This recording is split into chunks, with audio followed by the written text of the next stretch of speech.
ঐতিহাসিক সোহরাওয়ার্দী উদ্যান হচ্ছে সেই ঐতিহাসিক স্মৃতি বিজড়িত উদ্যান যেখানে এই 16ই ডিসেম্বর পাকিস্তানি সেনাবাহিনী ওই সোহরাওয়ার্দী উদ্যানে আত্মসমর্পণ করে তাদের অত্যাচার নির্যাতনের স্বীকৃতি দিয়ে বাংলাদেশের মানুষের কাছে ভুলের স্বীকৃতি দিয়ে আত্মসমর্পণ করেছিল।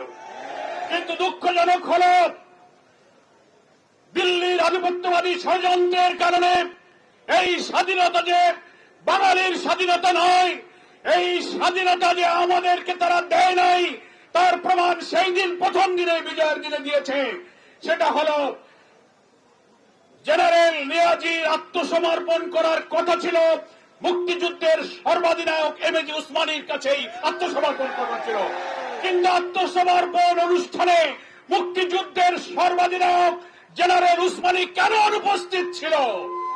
সেখানে জগজিৎ সিং অরোরার কাছে নিয়াজিকে আত্মসমর্পণ করতে হয়েছিল। তারা তো পাকিস্তানি সৈন্যরা ভারতের কাছে আত্মসমর্পণ করেছে, মুক্তিযোদ্ধাদের কাছে নয়।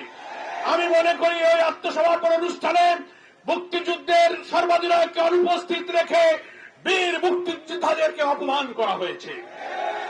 প্রকৃতপক্ষে ভারত 1965 সালে পাকিস্তানের কাছে পরাজয়ের প্রতিশোধ নেওয়ার জন্য স্বাধীনতা যুদ্ধে তারা আমাদের পেছনে এসে দাঁড়িয়েছিল।